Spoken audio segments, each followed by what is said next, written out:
Hi everybody. I'm here talking with Leila on the Desteni farm about animals and how they are able to support in a personal process, and specifically to Leila the process with parenting, because before this she didn't really have any animals in her life, except for maybe guinea pigs and small animals like that. But here on the farm there's dogs, horses, birds, cats, there was goats, all sorts of larger animals to experience. So I just want to know a bit about maybe parenting specifically, but also just other areas of process. What are the first animals that had this kind of supportive role in your life? Well, I suppose we can just walk a timeline from like when I first got to the farm. Okay, so the first animals that supported me was Zach, Lucy, and Gracie. It's like I got here and I was like so anxious, full of energy. I didn't know what to do with myself, and they were just there like. What kind of animals are they? They're dogs. Okay. Just in case people don't know them by name. Yes, they're labs. Labs. And I just got here and they immediately jumped up on me, threw me down on the floor, and just started licking me. And I was like freaking the fuck out, but at the same time like relaxing. And I remember Lily coming through the portal and saying, "Yeah, they're just here to like you relax and just embrace playfulness and just be normal." So that was like my first kind of like interesting experience with animals, how they can support you, because whatever you're going through, whatever you think is going on, it's like the dogs are always there like you know, and you can kind of like go into that with them and drop all the seriousness of things. And I find it's funny because I had to walk a bit of a process with that, because when I had my own dog, I actually would become stressed because of taking care of the dog, making sure it gets enough exercise. But this was now not my dogs. Okay. You know, I just came here for 2 months initially. Okay. I was just being around other people's dogs. So you just got to have like a kind of more pure relationship of just existing in the same space as the dog. Yes. Then you also had other dogs like Timeless, who whenever you're sitting outside, she'll come and bring a ball to you, and you have to throw it, and she keeps coming back with this like drool sock ball and would make your pants wet. Yeah. But it was interesting because she would tend to pick those moments where you're like in your head and you're like wondering about stuff, and suddenly you feel something wet on your pants. You're like, ah, right. It's like, and you get back into your body just in that one moment. Yeah. Or you would have Boo Boo, who would change who his person is. Like first he would be with Maite and LJ, and then for instance Anna came to visit and he attached himself to Anna, and then David came to visit and he attached himself to David, because he would kind of see like, okay, who needs my support the most? Yeah. And then attach himself to that person. Yeah, Joe was saying also that Boo Boo became his dog when he first got here. Yeah, like he unconditionally Joe's dog for that moment. Yeah, they shipped. Yeah. Well, these Boo Boo and my dogs. Which was also part of my process. But at any point, because you had not had any experience with dogs before, were you overwhelmed or stressed, or was it like an immediate relaxation? No, I was always very much into animals and dogs. I had some friends who had dogs. Whenever we would go to Spain, some friends had a dog and would always play with him. So it's not like I was scared of him. Except for the one time when we got chased by wild dogs. And I abandoned Maite. So Maite had issues with dogs. Yeah. But, yeah. I had been in one dog fight where it was my dog, and just instinctively I jumped in there to break up the fight, and I got bit on I lost my nail. I had like a giant bruise on my arm, but the memory of the fight and that like moment stuck with me, to the point where the dogs here at the farm, every once in a while there'll be like a kind of a barking session, because the dogs just basically, they kind of set each other off and they go into that programming, protection, and or hunting. And I had a very supportive moment with them when they were just freaking out and everybody was gone except me. You guys were all out in town, and I had to stand with them, and I found that the more I was like reacting with them, the more you go into that same energy frequency, and it was almost like they were like feeding off of my energy and becoming more and more hysterical. Yeah. But it put me in a position where I had to kind of really stop, that, because I saw I was just feeding it, and take a breath and find that authority in myself to not follow all these reactions and stuff in my mind, and speak from that starting point.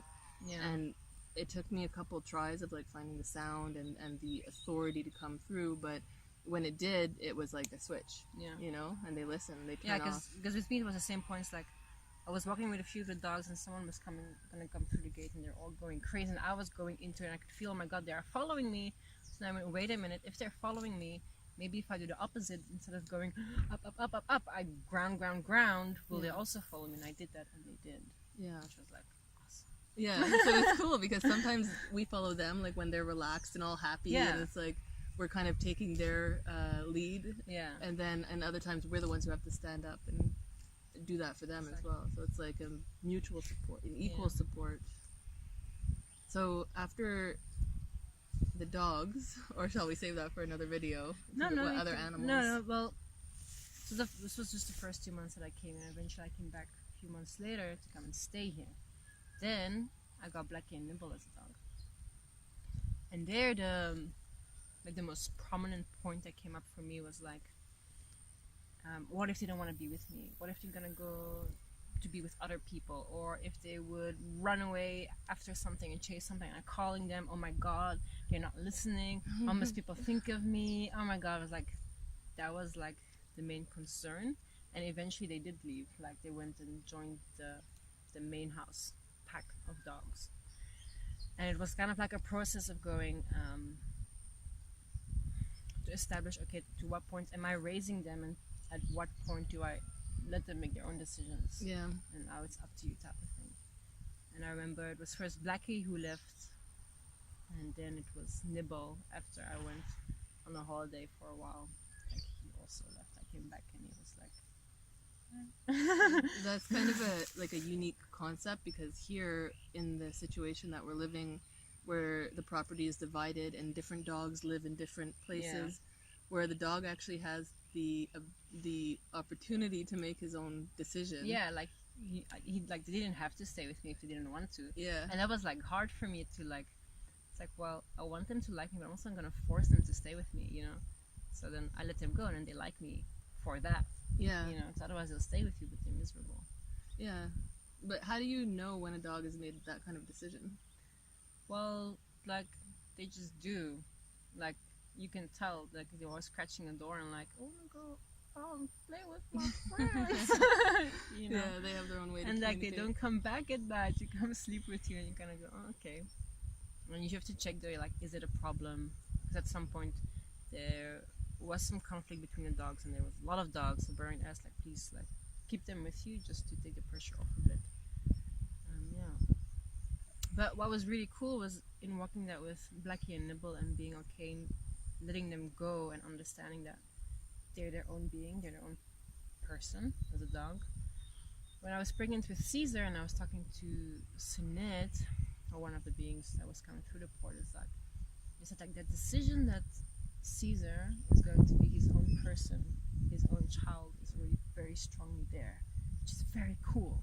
And it was interesting because I could immediately see in that moment that's coming from Blackie and Nibble, because that's where I learned how to do that. Oh, that's amazing. So, I mean, I think it's like one of those things that you see in a lot of families with mothers who have children, and they basically sacrifice a lot to raise the child, and then the child grows up and leaves. yeah. And it's like, can be quite traumatic for some mothers. Yeah, because it's like you give all of that from yourself and you kind of expect something in return instead of being unconditional, you know. Yeah. Because it's not about you, it's about them.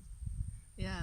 I had a similar experience with Ghost, who just, Ghost is a husky mix that just joined us recently, who had kind of like connected to me, and I became like his person. And I also went through like what you were going through with, well, but I really want this so badly. What if he decides to change his mind, you know? And he started sleeping with me and everything, and I saw that I started to get like that emotional attachment where I wanted this special relationship. Yeah. But I saw, like, when I started acting on those emotions, that he would become a little bit defensive around me and start growling at the other dogs. So I had to make sure I treated the dogs equally, and also just let go of the emotions, because it causes problems between the dogs. But it's a good point also to live with in human relationships. Yeah. Because then when you also put those emotions into humans, where you have these expectations and desires to have this special thing. Yeah, because if you take it back to yourself, it's always kind of from a point of lack of self-love, and now you want it from a dog or another person. Yeah. You know? And then if you don't get it, And it's also like what dogs represent, you know, it's like a man's best friend, and they're so unconditional, and then your dog is like, well, I'm gonna go to someone else. It's like, oh, you're supposed to love me only me.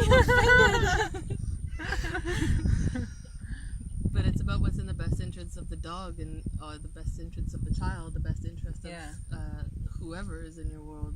Yeah, I remember like Bernard was joking at some point, and I was pregnant, like, yeah, you know, I'm gonna have to put a cot in my room, right? Because your baby's gonna want to be with me the whole time and not with you. So it's a good practice to just let go, I think. Let go and be okay, like be fulfilled with yourself. Yeah. And fulfill yourself in your own life, in your own time, which is kind of cool with Maite, because when I talk to her about Cynthia, she often brings up the fact that she's still her own person, and she's actually quite enjoys her work, and does not feel that she has to turn into this label of like mother. You know, did you have a similar experience? Well, I had the same experience as her. Like it doesn't change who I am, type of thing. And when I talked to Gianna and Snit as well, she said like it's very cool. Like you have a baby, but you're not changing everything of who you are to now be these kind of like idea of responsible parents or you know whatever. Like, you just keep going with your life and you look at things the way you look at them and keep going. Yeah. And so when Caesar becomes more independent, it won't be like you're losing that identity, because you never kind of superimposed it onto yourself. You just stayed the same. So when Caesar starts to become more independent, doing activities, it's like you've got your foundation set. Yeah. And you also have to make sure what I do is like that whatever you do, like for instance, you're doing something for your child and you're providing things to your child, but at the same time you're doing it for yourself, like showing how consistent you can be, how considerate can I be for myself to see how skillful I can be in this. And then the child benefits from it, but it's not for the child. Yeah. So that if they go, you can still live the same things in other areas of your life. Yeah, I mean, one thing that I've mentioned to you several times is how challenging I find it to spend that time with Caesar, where he demands like 100% of your focus. And for me, it was like I kind of struggled with giving him that 100% focus because I want to do my own things and I'm thinking about what I need to do. And I see you do it every day. And I was just like, I'm learning, like I'm slowly taking steps. But there's something you said once about how Caesar time is me time, where it's like do you remember that? Keep going, maybe it'll come. Where it's not like you are sacrificing your time to give to Caesar, or it's not like spending time with Caesar is necessarily a chore or a task that's separate from like your life that you kind of have to put up with and do. But it is time. It's like where I train different aspects of myself in Caesar time. Okay. It's just a different space in your life where you can practice different things. Which is cool because oftentimes also when people have responsibilities like a child, a job, or anything, it's like this idea is there that I don't have time for process because I have to do this work, I have to raise my child, like he needs all my focus. But what you're kind of showing there is that you walk your process all the time. All the time. You just focus on different aspects wherever you are. Like, what are some examples of like a point that you would walk while you're spending that time with Caesar?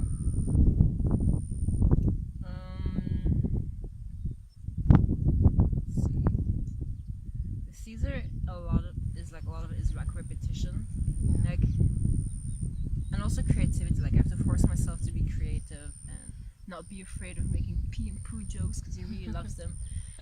And it's like once I come up with this really fun game, he's now like, oh my god, let's play it over and over and over and over and over, for days and days and days. Yes.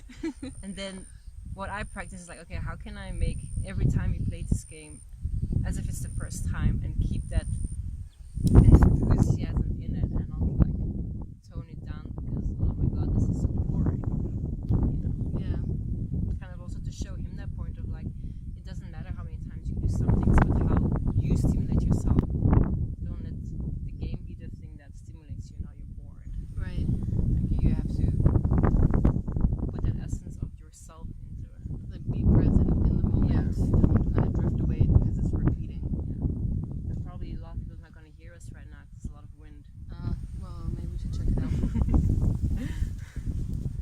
continued.